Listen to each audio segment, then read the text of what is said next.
Welcome to Pigeon River Farm, doing farming right. I'm Robert Brown, the owner of Pigeon River Farm. Thank you for viewing. Well, good afternoon, Bill. Sure glad you could make it. Pretty excited about this one. What are we going to be talking about here, folks? Are here? I've been raising perch for 20-some years, and I've been watching it for over 30. And I just want to put some perspective into the big picture of what's going on in the perch industry. I ultimately like to see more people raising perch, since it's our #1 domestic fish in Wisconsin, and that's what everybody wants to eat. Yeah. So why, what generates the numbers and the prices and so forth? Awesome. Well, I saw the millions up there. How to make millions. I've always been interested in it. It's been like one of my favorite hobbies. And not a real successful hobby, but maybe I can turn that around and change that. I'll show you how. Awesome. Very good. We'll let you get going here. Thank you. Thanks, Bob. And like I said, I've been doing this for many, many years. I've been growing fish, but I spend more time researching out the numbers and how to get more and so forth. So I want to spend some time talking about the perch industry. And Wisconsin is the #1 state that consumes them all. So this is where we should be spending the time. So with that, I'll get going. Historically, man, we've eaten more than 40 million pounds of perch annually, but that number's been way down. We're down to 10 million or less, and this has been in the last 20, 30 years.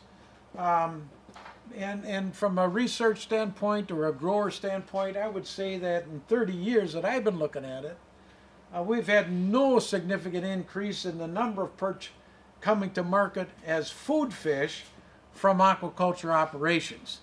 And we talk about aquaculture all the time as a saving grace for all of our fish species, whether it's imported or domestic. We just aren't making a dent in it, especially from our most important domestic fish that we have in Wisconsin. And by and large, we'll always eat more fish than Mother Nature can replenish. I know as a boy I thought, wow, we'll go up north and we'll go fishing and we'll catch a lot of perch. If you're a real diehard perch fisherman, you get in your car and with a bunch of guys and you go over to Minnesota and you go there. Their numbers are down and the limits are up. And then so if you want to go to the next step, you go to North Dakota, you get on the Perch Express, and you get met by the Perch Patrol in Devil's Lake, and you do it there, and those numbers are down. And then so if all else fails, you go to Canada, and their numbers are down. They're putting quotas on us. So by and large, we can consume more than Mother Nature can catch up with. And the colder the water, the slower it takes. So the farther north we go, we have more reserves, but it takes longer to replenish what we take. So we're not gaining ground naturally. So what's aquaculture doing? All right, so this is a snapshot from, I got this out of the one of the journals, but this is what we used to have a tremendous amount of production in the Great Lakes, and this is just Lake Michigan way back in the 60s, and then we had a lull, we had a little blip, and now we're down to almost nothing. I mean, we probably should start at the year 2000 and expand the scale on the left so that we can see what's really happening, but by and large, we don't have much, we may not have any commercial harvest in Lake Michigan. We do have in Green Bay, and we have Lake Erie. So that's basically our wild caught. And of course, we have several 100,000 perch taken by hook and line, if you will, in the Great Lakes, plus, Lake Michigan and Green Bay, plus what we do indoors, inside the state, in our lakes. So, but this is not looking good. Okay, so if you were, what I've done is I've taken the last slide and I brought it forward, Because if you were thinking about raising perch, what actually makes sense? Where are the markets? Well, we know we can get eggs, we can sell eggs, we can sell feed-trained fingerlings. We have stockers, and I would say stockers, this whole group, we can sell stockers as fry, fingerlings, grow out fish, and broodstock. And on the bottom here, food fish. So those are all markets, and I didn't put in here, but you can also probably do fee fishing. I don't know that there's a lot of people that do fee fishing for perch, but that can be included here too.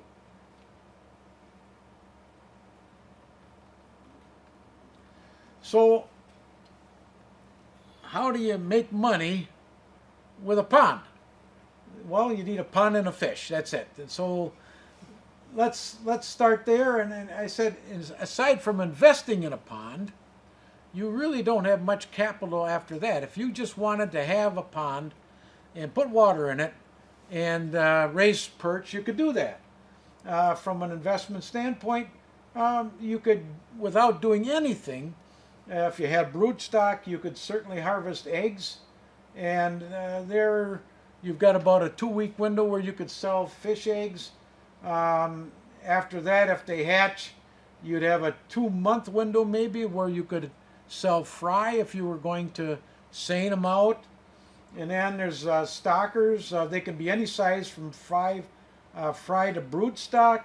And the biggest opportunity in selling fish right now is in the stockers. A lot of money in that, and then if you wanted to put any capital into it, if you had the second pond. Now the reason I say a second pond is because all of this, if all you had in your one pond was perch, your big perch would eat all your little perch. So these guys, the stockers, eat the fry eat the smaller ones. So you're losing ground on every one of these. So if you had 2 ponds, you could have one clean pond and move a certain size fish into that pond, and then you could make more money by having 2 ponds, and you could always make a lot more money if you're going to feed them. So that's really the simple formula. So, but this is all monoculture. So you have to get out of the idea that you're going to do real well by having perch and bluegill and fatted minnows and other things. The easiest way to make money is to stick to the knitting. Stick to one species and do real well on that. Especially if you're getting into the stockers. Because if you're going to seine fish, you certainly don't want to be sorting fish. And sorting fish, you got to sort 2 things. One, you got to sort by size, and then you got to sort by species. So the more you have one species or a monoculture, you're going to make more money by saving on wasted labor. So that's how you make fish without working at it. Let them do their thing. You're not going to make a lot of money. If you want to make a little more money, then you do the bottom line there. All right. Making a dent in the deficit. Everybody's crying about the lack of perch, but the stocking market, as I said, is the most lucrative, but it does nothing to satisfy the demand. I do sell some fish as stockers, but as far as I'm concerned, when you throw fish in a pond, you may never see them again, and that might be the end of what you see.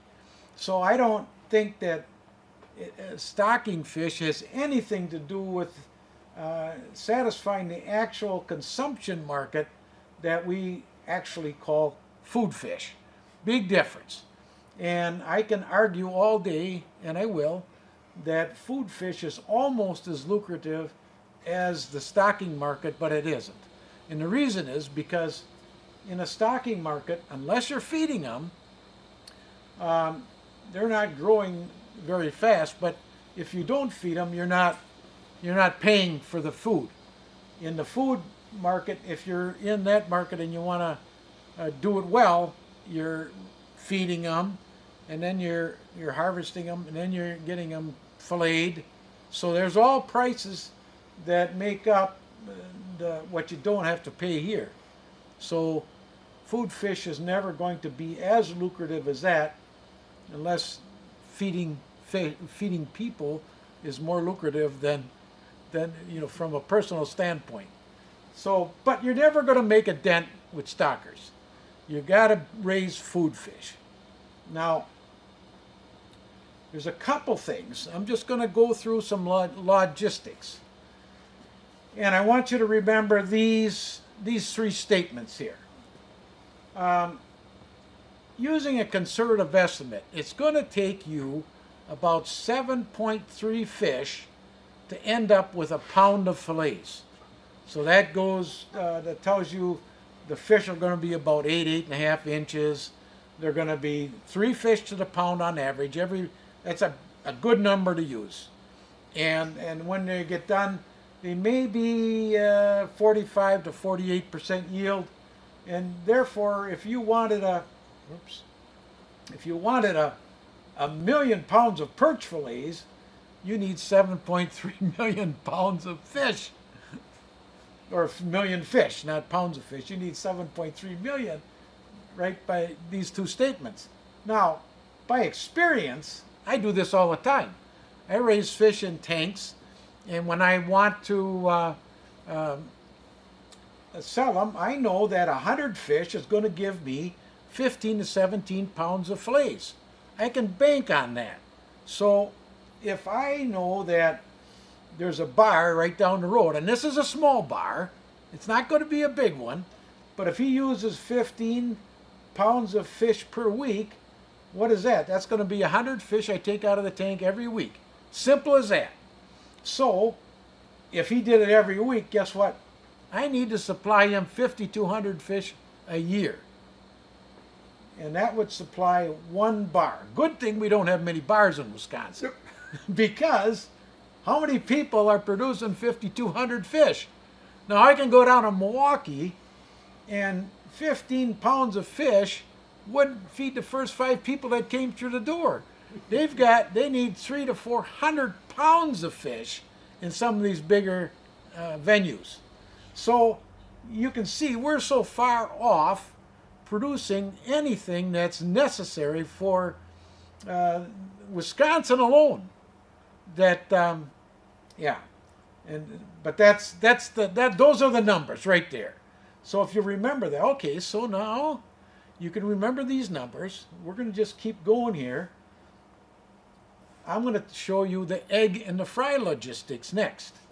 All right, assume a grower can produce 4 million eggs. Holy cow, that sounds like a lot. That's not a lot. I produce way more than that in my little pond at my house. And I can produce, on average, I'm doing about 6 million right now. And that's not collecting most of them. That's the ones that I either sell or I want to work with. And when I say work with, I either want to raise them up for myself or transfer them to another pond, let them hatch over there and start another culture. So, but 6 million eggs is nothing. So that we know anybody can do that.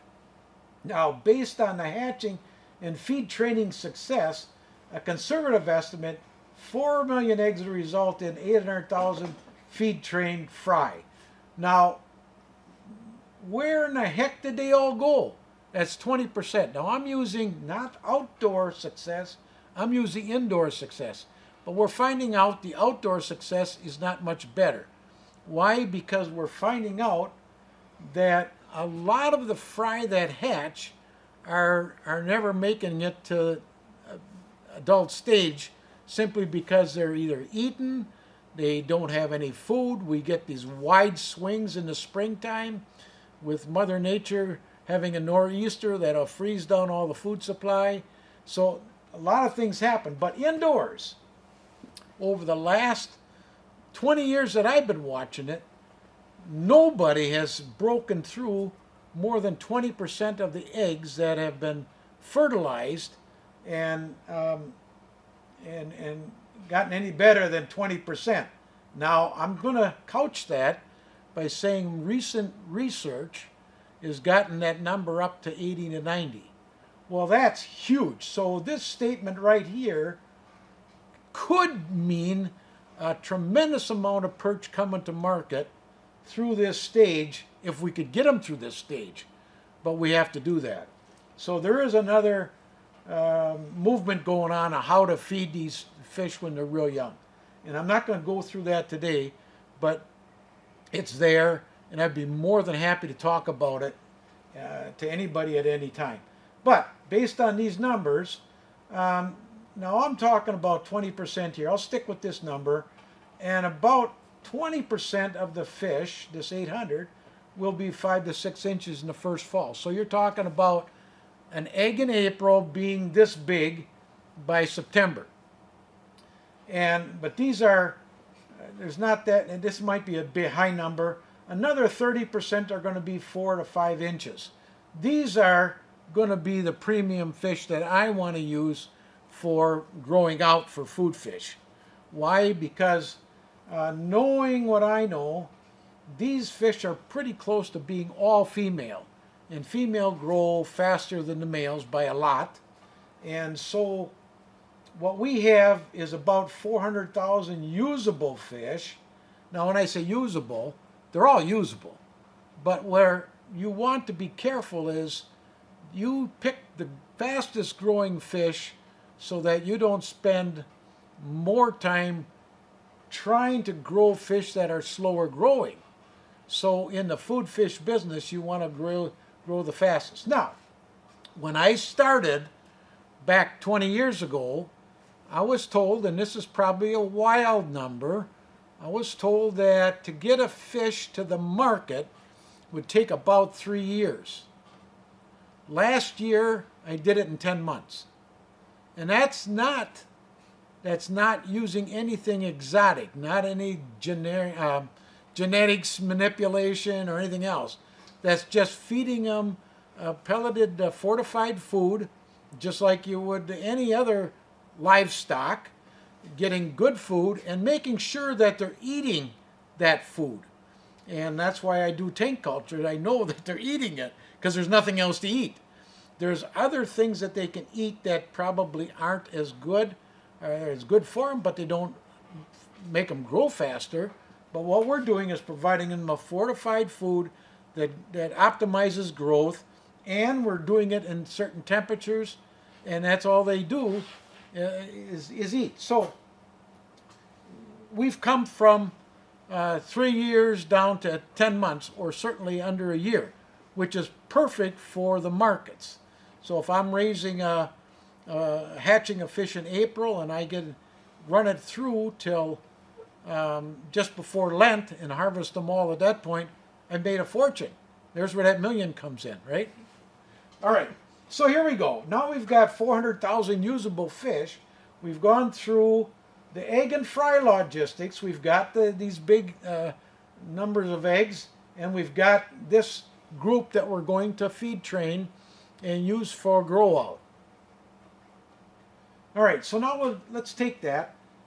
So if we have a single grower with 1 million fish, and he can end up with 400,000 fish that you're going to be able to use, I think if you want to grow 10 million, that it takes 25 of us to do this 10 million fish. Remember, 7.3 million was 1 million pounds of fillets. So I'm just trying to keep this number in front of your mind so you can put it all together. But so we got 25 growers to do this. Otherwise, we're not going to get there. So these same 25 growers might not only raise the 4 million and get to this level, but they also may or may not do the feed training.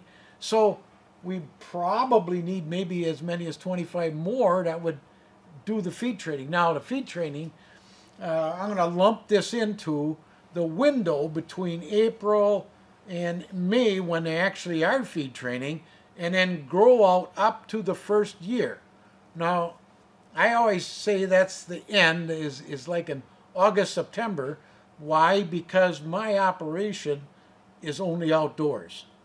Now, if you were going to be an indoor facility or transfer these fish to an indoor, you could keep growing them, which is the best thing. So what I'm doing is shutting down my operation. I let the fish go and put them under the ice, and be dormant all winter.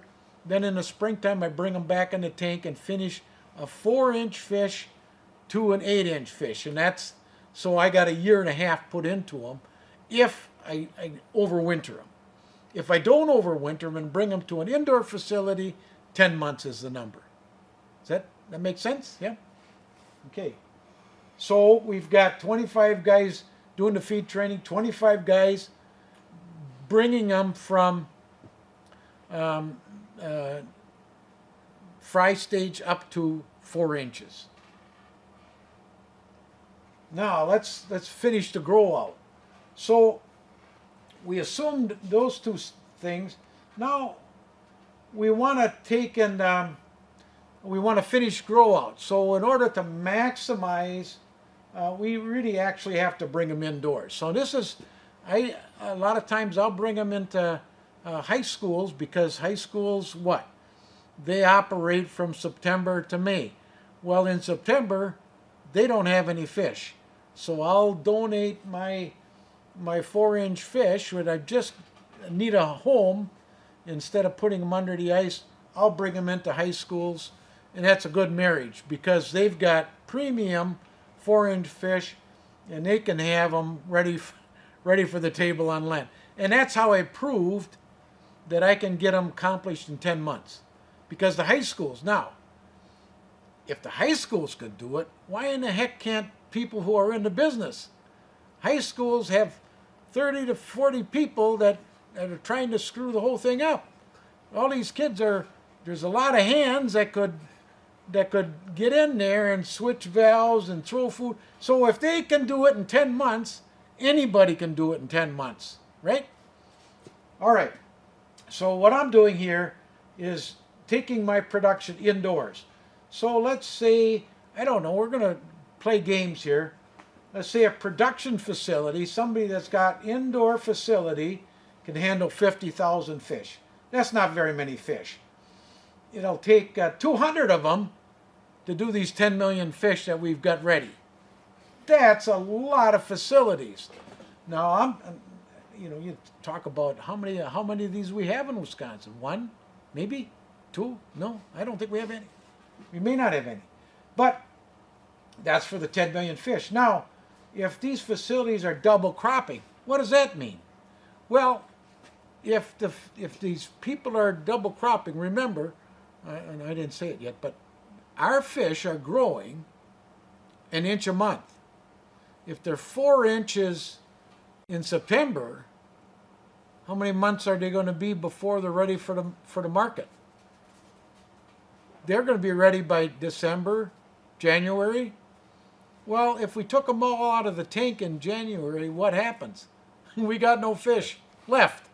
So you can double crop. That means that same facility needs to have a supply of perch that are 4 inches to replace the ones they just harvested.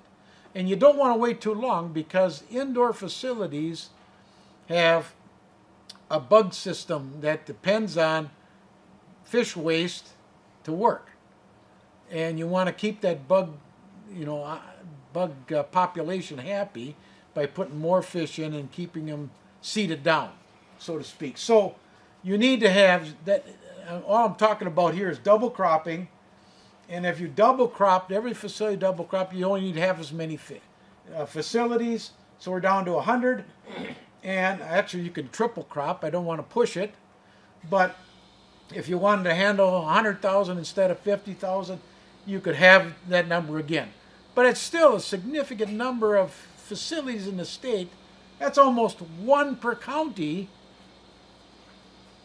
Double cropping, you're talking 200,000 fish.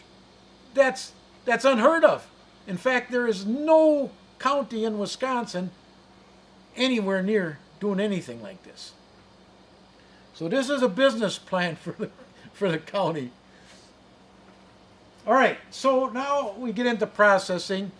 It's going to take a few processors to do 10 million fish. And you can do it manually, or you can do it automatically. I'm a manual guy, but I'm slow. I'm only at about a fish and a half a minute. And if you want to be in the business, you got to be at about 3 a minute or better. The guys I go to are 3 a minute, and it's actually one of the best paying jobs there is. If you do the calculation, these guys are doing, well, they get about $2.50 to $3 a pound. And if you're doing 3 fish, that's 1 pound a minute. You can do the calculation.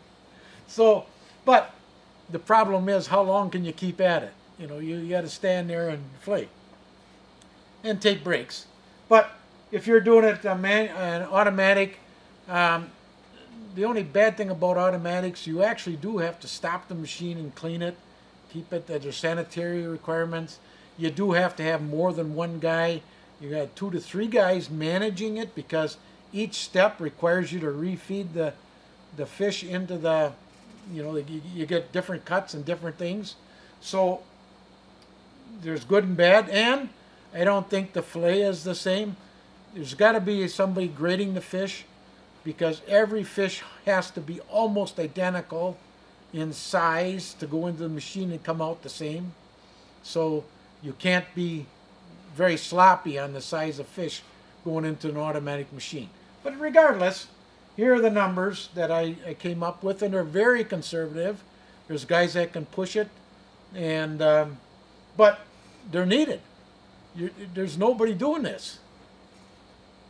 So the final steps are packaging and labeling, and we really haven't even talked about that. But usually the packaging and labeling comes out of the processor. There's a lot of requirements on that. There's HACCP plans and all of that. And you can no longer just, you got to go there. You got to get it all processed professionally, HACCP plans, so forth. And then you've got your marketing and sales. Well, from my standpoint, that's the end of the line, but it's actually the simplest, because there's no perch that I produce that isn't sold before I even got the egg hatched. Everything that we have is sold before it's hatched. Now we just got to get them to grow out. So that's where that is. And that could be. So let's summarize what I just said. And I'm talking about this 10 million fish that we don't have, but if we wanted that, we'd need 25 growers, we need 25 facilities for feed training, grow out facilities, we need research systems indoors to grow them out all the way, 10 processing facilities at a minimum, and then one massive co-op to manage all this stuff.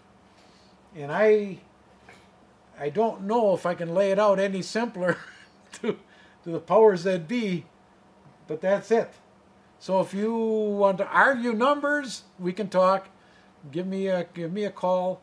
But this is kind of what I see in the market, and entertain questions if you have any. Or other than the pellets for feed, what other options would you recommend? Well, there's I wouldn't recommend any right now. There's a lot of different, some natural, some people are going to worms and insects, but my gosh, you have to have an awful lot. I mean, those, if you're going to get into that, you better have the numbers ready, because you can't run out of food. You've got to have it. The big problem with pellets is sustainability. It's a lot of it is fish meal. They've been wrestling with soy meal as a substitute for protein. It's not worked as well. Certainly not as well for perch. They don't do well at all on soy. Maybe new soy blends. There is, I think there's some research going on which is changing all of this. But the problem with fish food is, when I started, I could buy 50 pounds for 18 bucks. Now it's 50. Easily. So it's $1 a pound.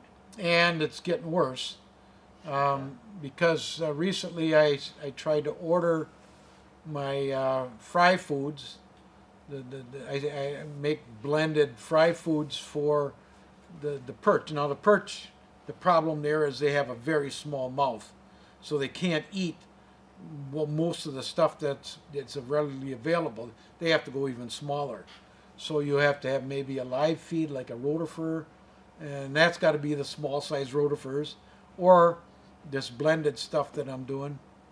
And again, it's very difficult. Now, the problem I just ran into is nobody has the fry foods because the aquaculture industry has retracted so much that nobody's supplying any food anymore. So it's getting difficult.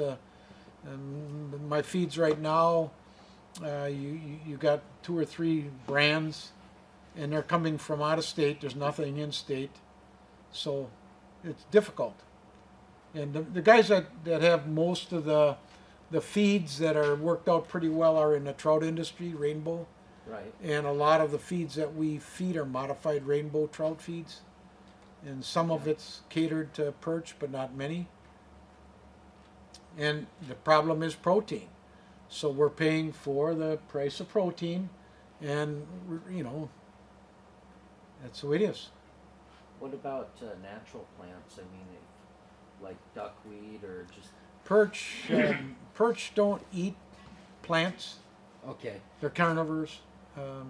So Bluegills and that would eat plants and omnivores, but perch are carnivores. Yeah. How do you keep the cannibalism down? Well, just size. Yeah, you have to. Well, you have to get them on feed to keep the. There are tricks to the trade. Some people use clouding. They might cloud up the tanks to keep them from seeing live feeds. The rotifers helps, but as soon as they can be graded, you grade, and that keeps. I mean, you grade them by 1/4 inch, and it sounds. The worst thing about perch is they're so small, and you really can't handle them before they're 1 inch long. So you by that time they're already eating each other.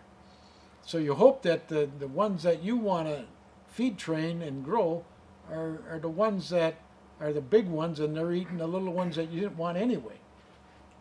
But you don't know that. When you said you put them under the ice, do you mean you put them in the pond? Yeah. Mm-hmm. Yeah, that, and I have other presentations where I talk about cold banking, and this is something that if I'm tanking up my fish and feed training them and getting them all up to 4 inches, I really hate to throw them in a pond and then have to go through all. But it's I've been working on a grant a couple years ago where we cold banked them and basically put them in a swimming pool in the barn. And you could either run manure pit water into that barn and just run it in and out, or you can run well water in. Now, well water is going to be a little warmer, but the whole process is what I call cold banking. So all these fish are in temperatures between 35 and 45, 50 degrees. If you're using well water on your high end, if you're using manure pit water, you're on the low end, or pond water. And you're taking water from the middle of the pond, surface to top to bottom. So you're bringing that water in cold. It's got a well oxygenated. If it's well water, you might be sensitive to looking at the oxygen coming in. Sometimes it's deficient, but oxygenated. Cold water holds oxygen real well. You run that over the top of the fish, in and out, and basically these fish are in suspended animation. They're not under the ice, but they're in the same water as if they were under the ice. So you're just holding them there. Now, the beauty of that is that you have them available any given time that somebody's out of fish. The only difference is that you might have to take them out, set them aside, and warm the temperatures up a little bit so it matches the temperature of the water that they're going to, like an indoor in a high school, let's say, or a grow-off facility that needed to double crop starting in January. So there's tricks, and some of this stuff is so new, nobody's ever done it. So we have to go work through the bugs, but I'm oversimplifying it maybe, but it sounds logical to me. Do the used swimming pools hold up? Yeah. Well, we bought a long rectangle pool with a frame, and that's all you need. And the only thing you have to do is go in and vacuum it out, because they'll be waste, and maintenance, just a maintenance diet. They don't eat once every 3 days or hardly at all. Yeah. When they're in cold storage? Yep. Mm-hmm. Yeah. How much, so they're eating, say, a third of their normal diet? You would have to do it and see, because anything wasted is stuff you got to pick up, Okay. But, if and they may not eat fast, they're going to be eating slow. Their metabolism is way down, so, but this, like I said, I don't know of anybody doing it. If it was trout, I know they'd be eating like crazy, because that's what they do in cold temperatures. But perch, they eat, if you were ice fishing, it's not like everybody's, going after your grub. You have to wait a long time sometimes. But, when they're hungry, they'll eat. If you're putting them in a pond, are you better off with bluegill then? Because they're not only predators? Well, the thing about bluegill is, and I always like to say this, everybody that has bluegill, now you have to know that perch spawn once a year. Bluegills spawn all summer. So you're going to get different sized bluegills all summer long. So even in the fall, you're going to get ones that look like this. They're only going to be an inch long. Well, okay, so I always say, and everybody says, well, all my bluegills are stunted. And I said, they're not stunted. I said, did you ever raise teenagers? And are they stunted? No, they're not stunted. And why is that? Because they're always in the refrigerator. So if you have bluegills and they look like they're not growing, they're not eating. What they've done was eaten everything out of the pond that's available to them, and they're all looking around for you to feed them. So if you don't like stunted bluegills, you feed them. And they're the first guy to come to food that I know of. They thrive on it. You throw out pellets and they eat. So, yeah, the teenagers of the fish world. Yeah. Yeah. Well, Bill, you did a great job. Everybody got a lot of information. We have some goodies in the back. I suppose you're going to stick around here Sure. for me to answer a few questions. Yep. And then I think Bill did a great job again. Truly appreciate it. And we'll see everybody in the back of the room. So, Mike, I asked before about the pH of the water. Does that change in the wintertime as well? No, not like in the summer. Now the problem with winter is there's actually 2 stages of winter. There's ice on and ice off. Yeah. And so what I found out in the wintertime, and there's a lot of things. It depends on the depth, the fetch of your water, because if you've got a big pond, right, with wind, it's going to roll your water, and it'll keep the water moving, and it'll keep the stuff in suspension longer. As soon as the ice comes on, now that all stops. Or if you had deeper sides, it wouldn't roll as much. So as soon as the ice comes on, all of that stops. So you don't have the movement.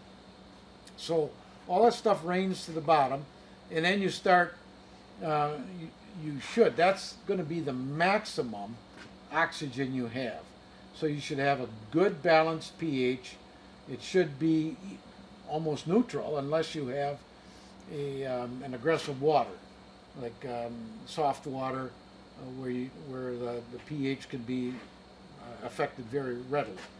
But if you have hard water, your pH is going to be a little on the higher side, above 7. 7.5, let's say, naturally.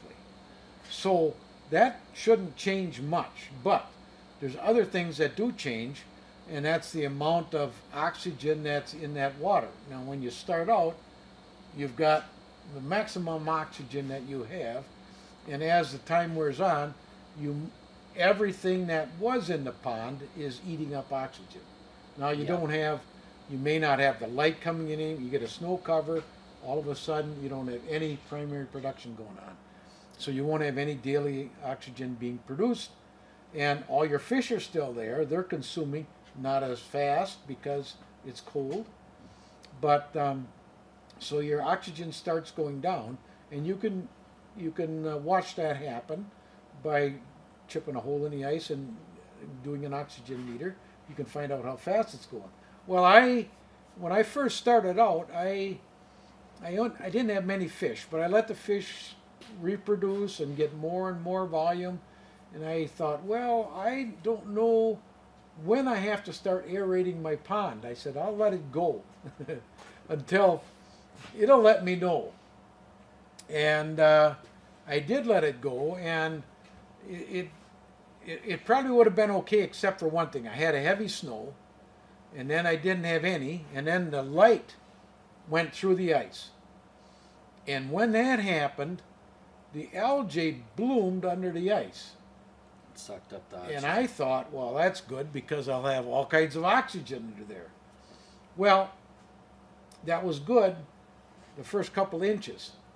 So then I finally put a hole in there, and I went in, and it turned out that everything else underneath that bloom was opaque, and I actually had a fish kill because I didn't have any oxygen below that. So you can't have too much biomass in the pond, all consuming oxygen. At some point, something's going to go. So then I started aeration, and I never had a winter kill since. Between aeration and fountains, which works best? It depends on, well, fountain is aeration, Right. so it's just one way of doing it. I don't know. Other than having to pull the fountains out to Well, keep them from freezing? There's a number of different ways to aerate. I aerate from the top, and that's not the perfect way. Most people aerate from the bottom, and the reason for that is so that the water column circulates all winter around the aerator. Okay. Well, that's fine. I look at a pond that doesn't circulate, and I say the reason most of the oxygen comes in is through re-aeration from the surface. So what I do, and this costs me a fraction, if you look at the difference in the cost between a compressor, which is what you use for deep water aeration. You use compressor because you have to overcome the head of the water to get the air down, right? Mm-hmm. And then the aeration comes from the bottom. Well, I use I just use a blower, okay. And I hook a 1 1/4 inch irrigation hose up, and I'm opening up 6 acres of water with that in 3 ponds with one 1/3 horse blower. Okay. And what I'm doing is I just take this irrigation hose, and when I get to the place where I want it to aerate, I drill a hole in the aeration, and I put a nipple in there, and then a hose, and I let the hose go down into the water, so that whole hose is floating on the water, and the tube is down below the water, and that's opening up a 30-foot hole. Okay. So that's my aeration. So I'm aerating on the top, that's coming up Right. maybe a foot, and it's spreading out and opening up that hole. That's Sure. that's all I use for aeration, and I use one blower, and it covers 3 ponds. So more to break through the ice than There's to... no ice. Okay. Well, there is ice around the periphery, but Right. it opens that big hole. So Right. in this year, I got most of the pond is open because of that one little aeration. Right? Okay. Now the cost is 3-4 times using a compressor versus the blower. And yeah, and I do that all summer too.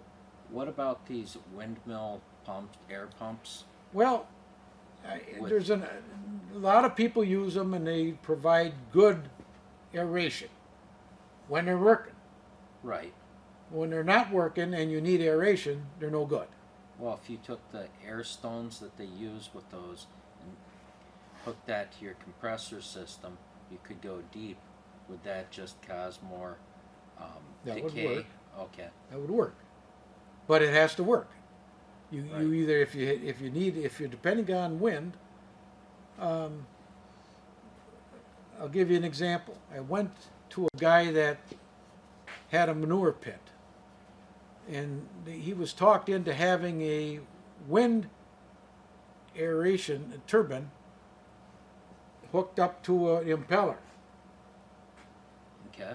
And he said, and he was going to use the water to put into the silo and flush the manure out of the barn.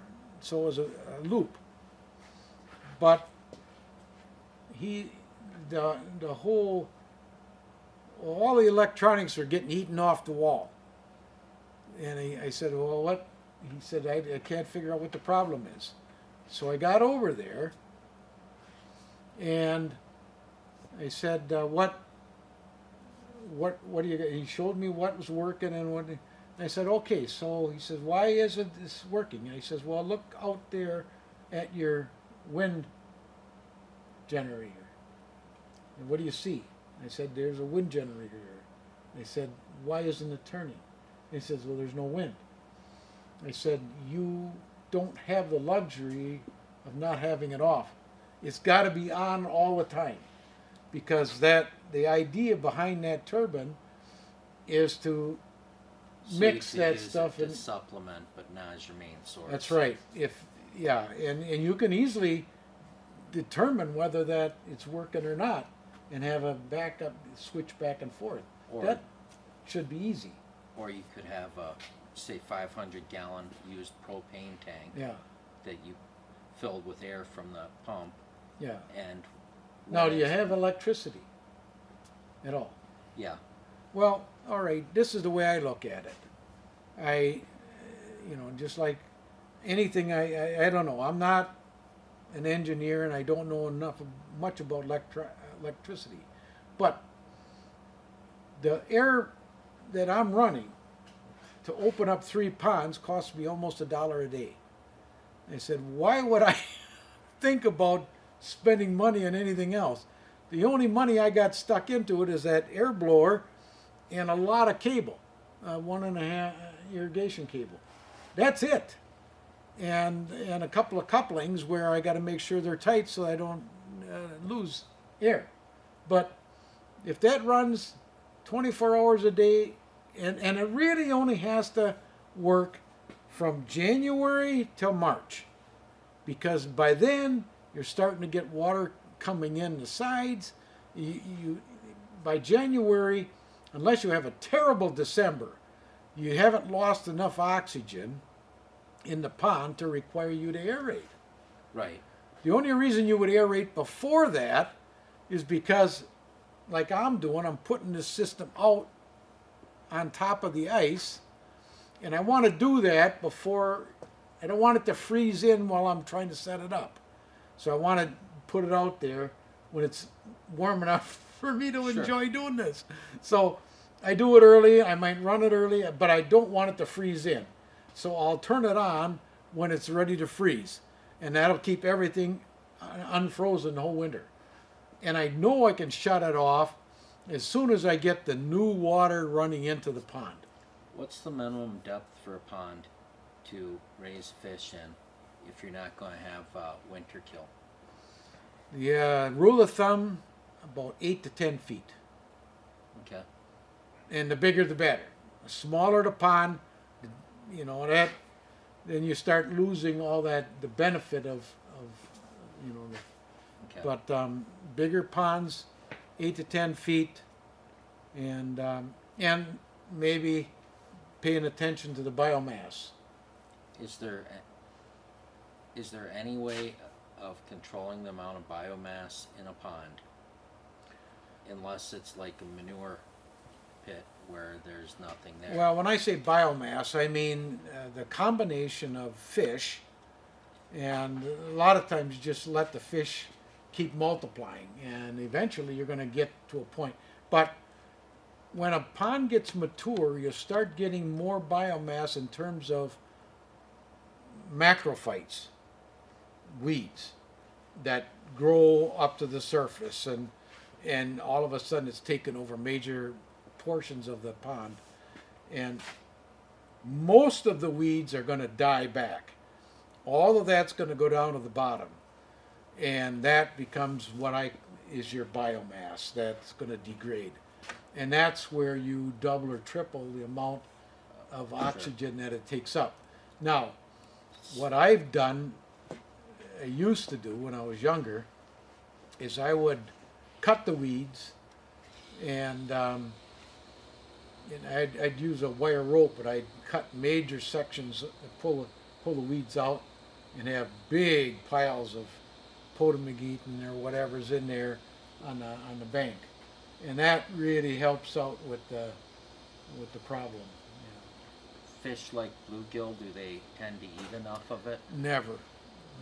In fact, a lot of them, it's just cover, and I don't. You could probably get some weed eaters in there that are natural, but Do they sell? no. Well, I don't know what. I mean, I know stone rollers are good, but that's rivers, and sheephead. I mean, what do you want in there? I mean, there's a lot of things that would do that, but do you want the species? Oh, like So- sheephead, there's no market for, right? I don't know. And I've heard people say that carp are actually good eating if you clean them well. Well, I would think that you got carp, you got goldfish, you got koi, you got tilapia. All of those fish are different, that aren't your big game fish. But I think all of them are excellent as smoked fish, and I know tilapia's to me, the two untapped resources on tilapia are pickled fish and smoked fish, and nobody's doing that. I don't see it, and I think that would be something that should be explored. All right. Thanks. Oh, thank you. I get it.